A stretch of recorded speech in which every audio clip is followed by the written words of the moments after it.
That the fate of the great Abbas for the estates be decided on such a dubious single combat.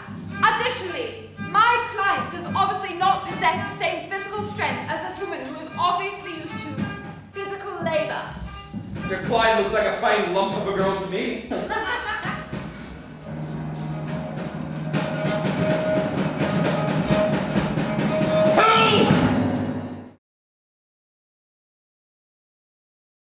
I think it's very pertinent to the world today, given the sort of war-ravaged globe in which we live, and I think Brecht was very concerned with that as an issue, how we repair that and how we operate as a society.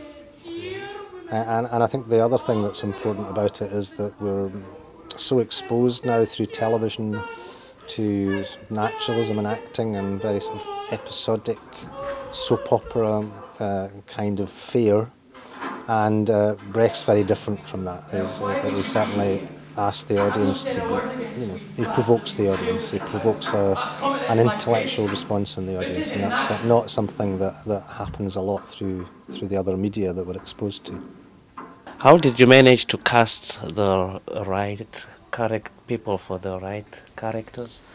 I think, well, they would often say about theatre that casting is 80% of the skill of being a director, and I think it comes down to knowing the actors, and when you read the play and you're not reading it like a novel, you're reading it and you're visualising it as you do so, that you begin to allow the voices and the bodies of the actors that you're going to work with to come into your imagination, and then you begin to realise how that's going to work. Sometimes people surprise you in all sorts of different ways, but casting is very important, and it's about knowing the potentials of actors as well, not just what they've done up to that point, particularly when they're in training. I'm Chris, playing the singer in the Caucasian chalk circle. Initially I never thought this was going to come together. I didn't know if anybody actually would bother to pull their socks up and get it done, but everyone's really come out of their shell and shown what they're made of.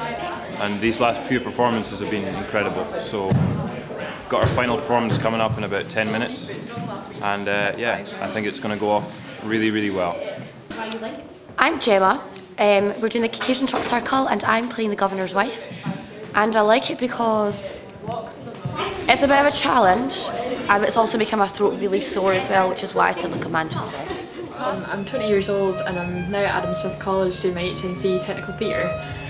So far I've been doing operation of sound in a real performance since Tuesday to now Thursday night. It's been absolutely fantastic. I looked into the internet to find different links that we could get of different sound effects once I spoke to the director of what he wanted, and it involved like bombings and gunshots and sword fighting. And from there we looked into Mongolian throat music to get a bit of sense of character for the show and to see what we could use for the pre-show music. But we found that in the end it was to do with Gabby having political speeches for the preview, and also the sound effects to go with that. Productions never meet your expectations, because when you read a play as a director, you have a vision of what that play is going to be, and it doesn't meet those expectations, but sometimes it surpasses them because it achieves things that you hadn't thought of, and that's what's remarkable about theatre. It's an ensemble experience, and it involves the creativity of everyone, not just my vision, but a shared vision of the company.